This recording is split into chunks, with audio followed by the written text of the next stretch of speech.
दुर्मिळ जर खटला असं ग्राह्य धरला तर त्या बाळाला घेऊन गेला, तिच्यावर अत्याचार केले, तिचं दागडाने ठेचून तिचं तोंड हे केलं असं पोस्टमार्टम मध्ये आलंय असं कळतं. आणि हे सगळं जर ग्राह्य आणि तिची बॉडी नंतर शेणामध्ये पुरून ठेवली, हा जर पुरावा असेल तर हा दुर्मिळ खटला ठरू शकतो असं एक वकील म्हणून मला वाटतं. न्यायाधीशांनी असं सांगितलेलं आहे की आरोपीच्या वयाचा कुठलाही कन्सिडरेशन जे आहे तेचा विचार केला जाणार नाही, त्यामुळे फाशीचीच अपेक्षा आहे.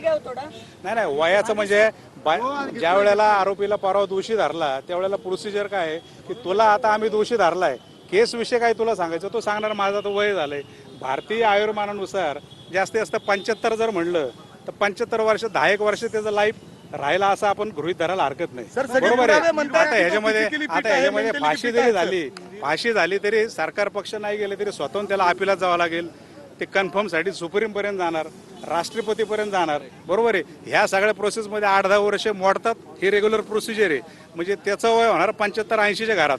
मग अशा वेळेला त्याला फाशी. आणि बऱ्याच वेळेला असं घडलंय की खालच्या कोर्टामध्ये डिस्ट्रिक्ट कोर्ट लेवलला फाशी होती, पण उच्च न्यायालयामध्ये आणि सर्वोच्च न्यायालयामध्ये फाशी टिकत नाही. हा आपला नेहमीचा एक आपला तो अनुभव. जन्मठेप देण्यात यावी अशी मागणी होती की जिथे खाली शिक्षा सुनावली मात्र त्यावरती पेटाळल्या, पण अशा काही आहेत की जिथे त्या कायम ठेवलेल्या आहेत. प्रोसिजर अशी आहे की दोन्ही पक्षाचा युक्तिवाद ज्या वेळेला चालू असतो त्यावेळेला दोन्ही पक्षाला सर्वोच्च न्यायालय उच्च न्यायालयांचे दाखले द्यायला लागतात की अशा केसमध्ये असा निकाल झाला होता, ह्या केसमध्ये असं ग्राह्य धरलं होतं. बचाव पक्ष सांगणार अशी केस घडली होती पण त्यात फाशी दिली नव्हती कारण ती रेअरच नव्हती. दोन्ही बाजूचे दाखले आणि न्यायालयाला निकाल देताना शेवटी कायदा काय सांगतो, पुरावा काय आलाय, बचाव पक्षाचा बचाव काय आहे, सर्वोच्च न्यायालय काय म्हणतं अशा केसमध्ये, उच्च न्यायालय काय म्हणतं आणि स्वतः वैयक्तिक न्यायाधीश महोदय त्यांना काय वाटतं, त्यांच्या समोर केस चाललेली आहे, त्यांना काय वाटतं, ह्या सगळ्यांचा उहापोह होऊन शेवटी तो निकाल बाहेर येणार. पार्श्वभूमीवर बघितलं तर याचा आधी देखील गुन्हे त्याच्यावर अशा पद्धतीचे आहेत, त्याचा देखील विचार या ठिकाणी कोर्ट करेल, न्यायाधीश करतील. आरोपीचा बॅकग्राऊंडचा विचार करावाच लागेल, परंतु वस्तुस्थिती ही आहे की पूर्वी जरी त्याच्यावर केसेस होत्या तर ते निर्दोष सुटल्यात अशी माझी माहिती आहे.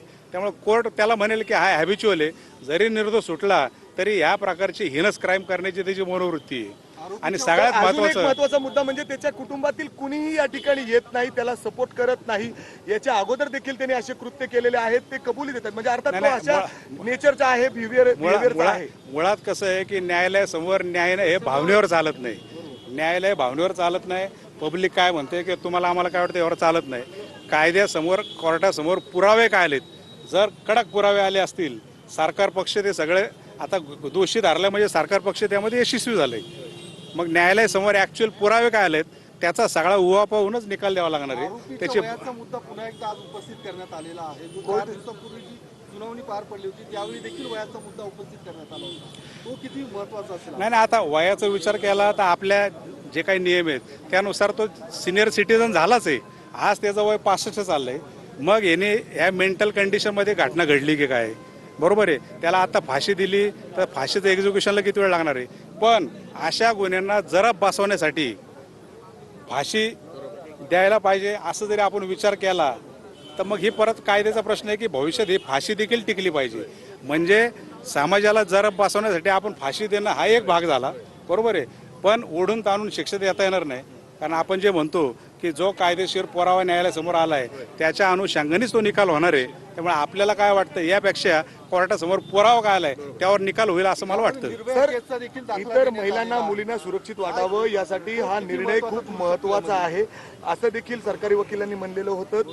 अर्थात या गोष्टीचा देखील न्यायाधीश विचार करतील.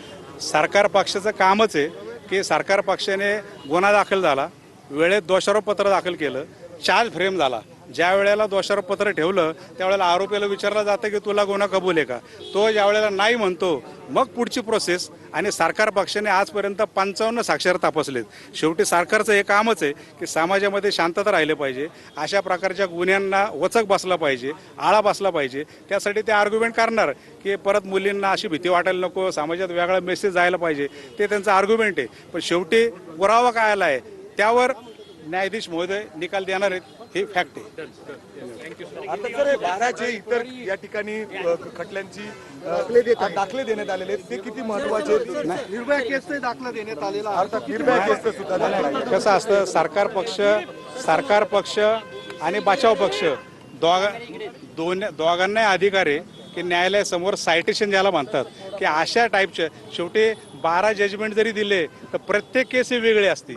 ह्या केसची मिळती जुळती नसती, पण त्यातल्या फॅक्ट्स थोड्याफार सेम असतात आणि म्हणून ती विनंती केली जाते की अशा केसमध्ये सर्वोच्च न्यायालयाने असा निकाल दिला होता, उच्च न्यायालयाने असा निकाल दिला होता, म्हणून ह्या गुन्हे आरोपीला असंच आपण निकाल द्यावा एक विनंती पण असतं. पण दिलेलं जजमेंट ह्या कोर्टाने ॲक्सेप्ट केलंच पाहिजे असं काही नसतं. ते कोर्टाला जर पटलं तर म्हणते की बरोबर आहे, ही केस आणि मागच्या केसेस जुळतात, त्याप्रमाणे तो निकाल होईल असं जर न्यायाधीश महोदयांना वाटलं तर सायटेशन करायला धरतील.